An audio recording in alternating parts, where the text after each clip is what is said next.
What is going on, everyone? My name is Andy, and today we're talking double game week 34, the first proper double game week, I would say. We've already had one this season, but it only involved Spurs and West Ham. And as we know, triple captainers that put it on Kane didn't do too well as he missed out minutes because of illness. So we're putting that one aside. It's long gone from memory, and now we're going double game week 34. So we're going to talk about that. As always in these previews, I'm going to go through some talking points for the week. Even one from last week as well, which we'll touch on, and then look at my team. When I come to my team, I'm going to go through a few transfer options I'm thinking about because I'm not absolutely set in stone with the way I'm going. So it might be a long one, but I'll do the points first. So if that's what you're interested in, that'll be up first. If you want to see my team, that's at the end. If you want to watch the whole lot, stay tuned. We'll just jump straight into it now.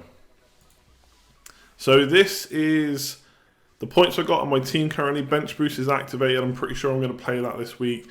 Kind of played my wild card around playing the bench boost this week, so kind of got to be done. I don't think my team will be in a good state in 37 to bench boost.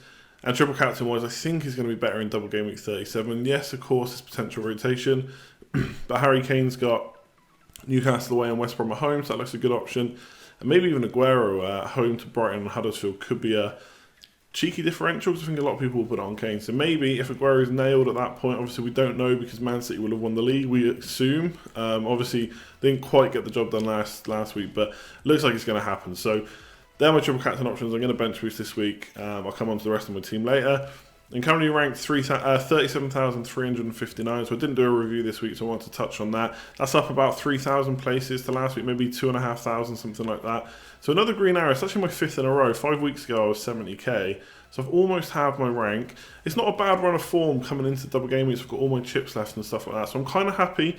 But I still want to get into that top 10k, preferably 5k, but I don't think that's going to happen realistically. I think that's a bit out of reach now. But top 10k definitely still doable.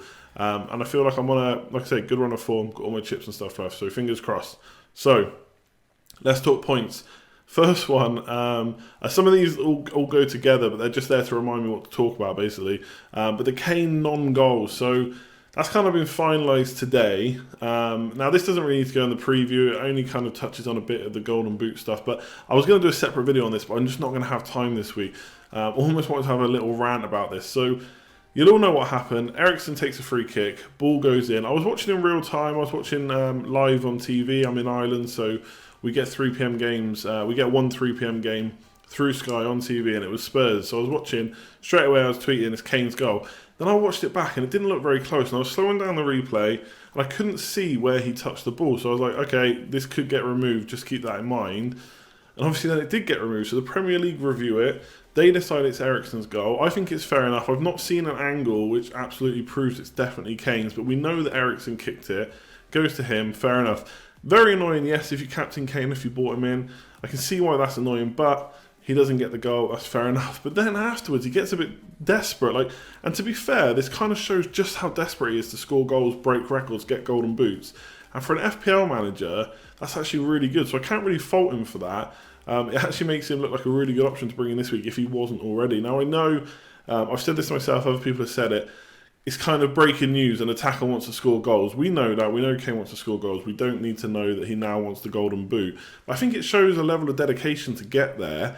And obviously, it could mean a shot where he should pass. And of course, that means he might miss out on an assist, but potentially he gets a goal, boosts up the bonus points and stuff like that. And it's really good for FPL. So from that point of view, it's good. But I just felt it was a bit of a pathetic thing to do. Eriksen got the goal, his teammate, they won the match, just leave it there. Yes, of course, I know you want the golden boot, you're behind Salah, you see an opportunity to get a goal. Maybe he really did think it touched it, maybe he did touch him, but all we've got is his word. The Premier League have already reviewed it, and yet they've re-reviewed it today. They've got other people apparently to review it, and they've given him the goal. Now, unless there's a new angle, which we don't know about, which proves that he touched it, they've basically got 3 new people in, they've seen exactly the same footage that's already been reviewed, and now they've taken his word for it, basically. They've looked at his testimony and they've taken his word for it. So what happens next time there's a review? Do we trust the people to do it originally? Is it because he's English? Is it because he's one of the top scorers in the league? And we want him to do that again? Would this happen if it was someone, who wasn't interested in... and he wasn't an interest to FPL managers? I'm trying to think of someone, like if it was Smalling, if Smalling said he touched it, would we care about that? Probably not. So I find it a bit weird, but he's got the goal now, but obviously he's not going to get the FPL points, and people are annoyed about that. I get it. I'd be really annoyed if I captain Kane, to be honest, but it's in the rules. You won't get the points. It happens. There has to be a cut-off point because it affects things like price rises and stuff like that. People might make transfers based on what points were received or not received. Obviously, mini leagues can be affected and stuff like that. So there has to be a cut-off. FPL have applied the rules. I think it's fine. I'll leave it there. I know I keep tweeting about it. It's probably boring you at this point. So we'll leave it there for this video. I just wanted to talk about that. But yes, it does look like he's absolutely desperate to get that golden boot, if we didn't already know that. So that comes on to kind of Kane and Lukaku. And I want to talk about Man United's spread. When I say that, we're not talking butter or jam or anything like that. We're talking spread of points. So one tweet or picture or image you might have seen on social media recently, or not necessarily recently, but this season, is one comparing Liverpool goal scorers to Man United. And there's Firmino, Mane and Salah for Liverpool, and then there's kind of almost like the entire attacking part of Man United's squad. And it says something like 66 goals for the top three, and only like 54 or something for the bottom. I.e., Liverpool got 3 players that can score way more than your whole squad. Now, realistically, it doesn't matter who scores the goals. If anything, having a squad that scores a lot of goals is good for when one misses out. But we're not going to get into whether Liverpool or Man United is better. Obviously, Liverpool attacking-wise, much better this season than United. The point is, the spread of points or the spread of goals for Man United does get kind of put around the squad a bit. So yes, Lukaku might go and score in one game, but in another game, maybe Martial, Rashford, Sanchez, Mata comes in, maybe he chips in. We saw Pogba get 2 goals against Man City. So that could be one reason to put a bit more faith in Kane rather than Lukaku, because yes, Lukaku has 2 great fixtures in West Brom and Bournemouth. Obviously, you're expecting a few goals there, but it could quite as easily be someone like Sanchez goes there. Maybe Rashford gets a few minutes in one game and starts in the other one. He could be the one that gets the goals. And like I said, Pogba scored against Man City. I don't know if he's suddenly going to start scoring again. I think people looking at him, it's probably a bit of a knee-jerk. But the point is, the points are spread around. So whether you go Sanchez, whether you go Lukaku, there is a chance that one of them does really well and the other one doesn't because of the point spread. Now, in Spurs, you've got similar. Of course, Ali can score, Eriksen can score, but Kane is the focal point in that team. And to me, it seems more likely that in the same matches, let's say Kane was playing the same team as Lukaku, obviously you'll go Kane. The problem is he doesn't have the same matches. He has Man City at home. Now, they're out of the Champions League and they haven't won the league yet. If they'd won the league against Man United last year, then I would think maybe there's a bit of rotation coming here. Pep's not going to want to win this league as soon as possible. Obviously, it's going to happen regardless. There's no way they drop points from here to end up losing the league. It's going to happen, but he's still going to want to have it done as soon as possible. Then maybe he starts resting some players. So that makes the game tougher for Spurs, I think. But again, on the flip side of that, they've conceded a lot of goals recently. So how are they going to approach this game? They're going to go all out attack, or is he going to be a bit more worried about the amount of goals they're leaking? And sure up, Fernandinho's not playing, but that might not matter given who they can bring in to replace him. And all the midfield options they've got, they can keep the ball. And obviously that really helps. So Kane versus Lukaku is really tough for me. On one hand, I cannot stop looking at Lukaku's fixtures. Additionally, he's also had, people keep saying he doesn't get braces and hauls very often, but he's had a double-digit haul more recently than Kane has. If you actually go and look at Kane's scoring, it's not been that great, but this is a man that scored back-to-back hat-tricks. So the kind of last thing I'll touch on with these two is with Lukaku, and this is taken into account if you've got the free hit. If you don't, then you're more worried about transfers, then I think straight away I would probably lean towards Kane. If you do have the free hit, then Lukaku after game week 34 has Arsenal in game week 36. Now, of course, he has another double game week, but if you can only have one or the other, Kane has a much better double in 37. He has Watford at home in game week 36, which is captainable, especially if Salah is going to miss out, which he could do, could get rotated around Champions League. So if you're trying to save transfers and you don't want to make another one down the line, Kane might be the better option now, especially because we obviously don't know what's going to happen in a few game weeks. We might need those transfers to cover injuries. Maybe Man City players, players we really want to get in because of how good their fixtures are in game week 37. So Kane, from a kind of planning point of view, is really good. Obviously, it depends how your structure and stuff set up. For me, it's obviously harder to get Kane. He's more money. Same for everyone. He's risen this week, and I've not bought him in yet. I'm still looking at Lukaku because I feel like, if anything, captaining Lukaku might actually be a differential over Kane, and he has got those two fixtures to do really well. Now, I think both of them will play 90 minutes, so weighing them up, it is super difficult. There's a lot to consider. For Lukaku, obviously, it's the fixtures. He's in pretty good form as well. His stats aren't great, but he has played Liverpool and Man City recently. So you can take a look into that and kind of decide for yourself what you think of that. But stats are down, but he has done well outside of those big games, and these are obviously not big games or big teams that he's playing against. West Brom bottom of the league, and Bournemouth can see goals for fun. So I think Lukaku's going to get something. It's just whether you think Kane can get something versus City and what could be a title decider for City. Obviously then Brighton away, that's a good fixture. He'd probably get some goals in that. So for me, it's the fear factor of not owning Kane. It's easy for me to say now I'm going to go Lukaku, but come Friday, the fear will be fully in place, and I don't know if I'll be able to go without him. A lot for me depends on actually Burnley. If Ben Mee is going to be injured for the 2 games, I might bring in Long because he's only 4 million. That will let me get Kane in 2 moves, and I'm definitely going to want him from 36 to 38. So that may sway me.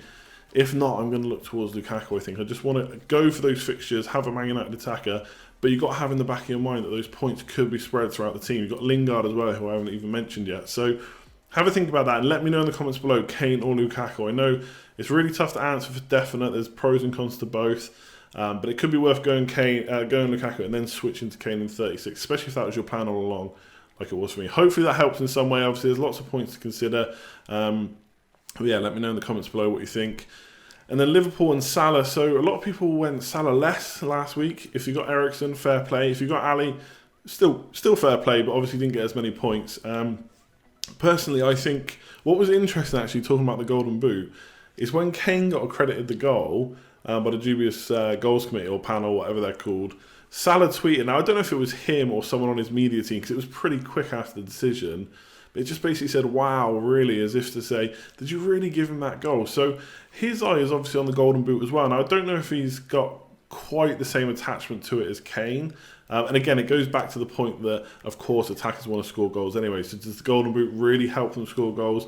Maybe not. But it's obviously on Salah's mind too. Now, they're in the Champions League semi-final. I'm recording this at the time where Juventus may even knock out Real Madrid. It's 2-0 currently to Juventus. So potentially once this is recorded and out, Real Madrid could be out. We don't know yet. Either way, Liverpool are only 3 games from winning the Champions League. They potentially could draw Roma in the semi-final. And I'm not saying Roma's an easy team, but everyone expected Barcelona to go through. So that's going to give them some added incentive if they get Roma. Maybe they get through to the final. So Salah is probably going to get rested at some point, especially around the semi-finals. Now, personally, I think he's going to play in 34. I don't think Klopp can just rest him now for all games and completely wrap him in cotton wool because you've got to keep these players fit and going. And, you know, maybe it's a cliche, but you always hear players talk about match fitness. They need to get up to match fitness. This player needs X amount of matches to kind of be ready to go again. So I don't think Salah's going to get dropped completely. You might see reduced minutes. So I'm happy to have him, but I can see why people are getting rid of him. I think if you really want a double game week player, if you really want to go for Sanchez or someone like that, or you think Spurs are going to do much better from now to the end of the season, and obviously, like I said, it's not just Kane you've got to consider, but Ali, Eriksen and Son for game week 36 to 38 as well. So you could go for a Spurs mid. Obviously, they've got more games, but for me, I think I'm keeping Salah for game week 34. And then reconsidering after the free hit from 30 onwards. Maybe I get rid of him because he's got Chelsea away in game week 37 anyway.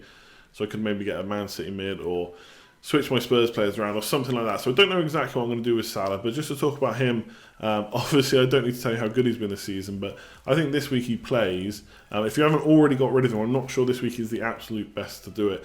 And obviously Liverpool in general, if Salah's going to get rotated, we've already seen Firmino get rotated, we could see rest for other Liverpool players. So if you've not got a free hit, you've probably backed 3 Liverpool players. I'm not sure you should be making any rash decisions to get rid of them, but just keep in mind there could be some rotation. So keep that in your head when you're planning going forward. Obviously, Man City on the flip side, I've kind of already talked about them, so I won't go over them too much more. They're obviously out the Champions League now, nothing to play for, so you should see them play mostly full-strength sides. So they could be pretty good differentials. Obviously, they got Spurs this week, so maybe not the greatest fixture, but from 35 onwards, City midfielder could be good. Now, again, they'll probably see reduced minutes, maybe a little bit of rotation because of bringing in youngsters to have a game once the league's wrapped up. But you wouldn't expect them to miss too many games. So maybe Sterling or De Bruyne, maybe even Aguero when he's fully back fit. They could be really good options that people have taken out of their team, like me, and now are looking for ways to get them back. So keep an eye on Man City, out of the Champions League, nothing to play for now apart from the league. Hopefully, if you own Man City players, you kind of want the league to go on for as long as possible. So they can only win it this weekend if they beat Spurs and Man United lose to West Brom. If that doesn't happen, then they won't win this weekend. So we'll have to go a bit further, see how Man United do against Bournemouth, etc., etc. So keep an eye on Man City. And then Chelsea rotation, I'm going to talk about this really quickly because I don't think much has changed with Chelsea. Yes, okay, they're more points away from getting top four. It looks unlikely, but I think there was always a chance of rotation for the FA Cup teams. A lot of people ask me on Twitter to talk about rotation in general for FA Cup. I mean, it's very hard to say exactly who's going to play. Any team that's got an FA Cup semi-final in the kind of top six teams, they've not really got anything to play for apart from a Champions League place. Obviously, Chelsea look out. Man United look pretty good for second. And Spurs are kind of chasing them. So maybe there's a little bit to play for. Obviously, everyone would rather come second than third or fourth, but it's not the be-all and end-all, whereas winning a trophy is. Southampton are a bit different because they've still got relegation to worry about. So you've got to think about that. Are they going to fully rotate in the second game of the double game week to concentrate on the FA Cup? I'm not so sure they will because, yes, winning the FA Cup would be nice, but getting relegated would be much worse than not winning the FA Cup, I think, for Southampton fans. But if you're watching, you're a Southampton fan, and I've got that wrong, you'd rather win the FA Cup and maybe get relegated or have a chance at that, let me know. They've obviously got Charlie Austin back now. Mark Hughes is going to hope that he can do something towards the end of the season. They're not completely out of it by any stretch. It's very tight at the bottom, actually, apart from West Brom. So we'll see how it goes. But I think rotation-wise is just tough. Lukaku, Kane, probably going to get close to 90 minutes in both games. I'd say goalkeepers, Azpilicueta, Alonso, they're all players I would expect to probably see play in both matches. Maybe they get reduced minutes, but rotation is hard to call. You might see players like Martial and Rashford get really good minutes, so in draft games and stuff like that you might want them, but they're just not players you're going to bring in for double game weeks, I don't think, so they're not really worth considering. At this point, unless you're on a free hit, then you've really got to think about it. I don't think you change your thinking too much about the players you've already got. You should have already known there was possibly going to be some rotation. That hasn't really changed. And then you go from there. And lastly, free hit. A lot of people ask me to talk about this. I haven't done a free hit team.